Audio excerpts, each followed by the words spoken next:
Welcome back to Nonsense, I'm Chris, and last week's new episode played around with time a little bit, using time dilation from a black hole to have the boys experience at least thousands of years, possibly millions, and the time dilation got me wondering, with all the different ways we've seen Rick experience time slowing down, how freaking old is his consciousness at this point? Like, how many years old is his mind? So I went episode by episode for the entire series to add up at least the time we know he's spent conscious. Obviously he's an old man, we don't know what happened before the show, but there's some calculations we can do for that too. So let's go through the time dilating episodes and figure this out, using a whole day as the smallest manageable increment, starting with season 1 episode 2 Lawnmower Dog, where the boys get trapped in Golden Fold's dreams with following basic rules. If we go into Mrs. Pancake's dream, everything will go 100 times slower, Morty. Which apply at the base dream level and each subsequent level. They seem to only be in the dream for less than 60 minutes, but they definitely spend a full day in there based on waking Scary Terry up the next morning. Plus, however much time for the joint. But let's call it 1 day. Don't worry, it'll scale up so fast, but I want to count everything that qualifies. In Snowball's dream of conquering Earth, they say it's been a full year. Then they indicate more time passed and Morty had a series of surgeries. I'm gonna lowball it and say another month. So a year, a month, a day, and a joint of extra time added to Rick's mental age. M. Night Shyamalan's is a simulation episode, but there's no time dilation. At the end of Ricksy Business, Rick pauses time, and in A Rickle in Time, Morty says, I've been doing it for 6 months. So add 6 months. In Morty Night Run, Rick does a full life in Roy, so lowballing it, that's 70 years. Rick Shank Redemption has another simulation with no time dilation. In Rick, A Mort Well Lived, he clearly lives well into old age, saying, The time dilation has given me a chance to reflect, pretty much beating my heart voluntarily at this point. So I'm gonna say he got the full 100 years in. In Summer of All Fears, we see that Morty and Summer aged in the Matrix, but Rick seems the same age visibly, plus it took Summer a couple decades to work her way out, so it makes sense Rick could do it in a year. And finally we get to the most recent episode, Mort Gully The Last Rick Forest, which is incredibly vague about how much time is passing, but the black hole is obviously the excuse for the timey-wimey stuff, and they give us so many time skips, age-ups, and montages showing so much change that it had to take millennia. They never specify an amount of time in any way, they just reveal it's only been a day on Earth after showing us the black hole again, so obviously we can't be precise, but I am comfortable setting the number at around 1,000 years. There's a big argument that it could be more, but just from what we see, I have a hard time believing it would be less. I'm open to hearing your thoughts if you disagree though. So in total, that we know of, Rick is his normal age plus mentally at least an additional 1,172 years, 7 months, and 4 days old, making him over 1,200 years old technically. But even before this episode, he was still 172 years, 7 months, and 4 days older than his body, making him 250 even before Mort Gully. You'd think a 250-year-old would be over carnal pleasure, but honestly that's based on nothing because nobody's ever lived that long. If you're wondering, Summer has lived 22 years, 6 months, and 3 days on top of her normal age of 17, making her mentally older than Beth technically at 40, at least until Rick erased her memory of it. As for Morty, if Rick hadn't erased his memories of the Matrix, he technically would have spent 7 more years in mental time than Rick. Though with this new episode, where they clearly don't erase Morty's memory based on this. What's that? Biology?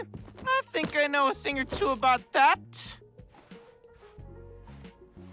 Nope. Morty's now mentally over 1,150 years old, which is crazy. Summer only has an extra 6 months of mental age after the Matrix reset, so that's really nothing. And as far as I can tell, Beth and Jerry have never been time dilated, and since we can assume Morty and Summer never had time dilated experiences before Rick, let's try to figure out how old Rick could be if we guesstimate how much time dilation he experienced in his life before Morty. Rick came home to Beth around 70. We can assume he didn't time dilate before losing family, so that leaves around 4 decades of time where he could have experienced something. I don't want to average out because I don't think that makes sense, but I do think it would be fair to use the number before this most recent episode as a baseline for how much he would have experienced going backwards per decade. So let's do it by decade and decrease proportionally 25% just because odds are he was more willing to put himself in those situations as time went on, but you're not going to tell me he isn't obviously a Roy expert. So roughly 129 extra mental years in his 60s, another 97 years in his 50s, 72 in his 40s, and let's guess he was a lot more hesitant when he first started having those experiences and cut it in half, so another 36 years. So we're guesstimating around 334 extra years, plus his 172 years since the show started prior to Mortgully. So before this episode even, he was already over 570 years old at least. That's assuming he didn't get addicted to Roy at some point and just play for months straight, which, I mean, let's be honest, wouldn't we all? Because that would make him thousands and thousands of years old. But man, Mortgully really destroyed every other time dilated episode they've ever had, and the ratings have stayed strong, so people clearly like it as a concept. And if you've seen my ratings analysis, you may be noticing that the time dilation episodes have a much higher than average rating compared to the rest of the show as well. I think people feel like it's more high concept than the other episodes, which is fair. I think we all kind of want to stretch our time out. Nobody wants to live in an old decaying body, but I think people do like imagining what it would be like to live eternally without the tax of time on our bodies. And I think the way they have Rick be kind of dismissive of time dilation whenever he experiences it, like it's a joke, is obviously a slight character theme for him, that he is actually afraid of death, obviously, but also could be a sign that he's experienced a lot more time than we're aware of. I mean, if a century feels like nothing to him, gotta wonder if he may actually be hundreds of thousands of years or millions of years old mentally. He could have just plugged his brain into a matrix and spent a few million years thinking or working or partying. I know prequels don't tend to do well, but honestly I wouldn't mind if they started doing canon episodes focused on our Rick's past life, detailing it out more. They've given us little tastes, but most canon episodes have been about the current time. Maybe once they wrap up Evil Morty's storyline and he's hanging with the fam like Space Beth, that's what they'll move on to. I'd be down. That's all I've got for this video though. If I missed any time dilation, let me know in the comments. I think I got it all though. I'll be posting this week's new episode breakdown sometime Monday as usual, so don't forget to subscribe if you enjoy my breakdowns. Thank you so much for watching, and I'll see you in the next video.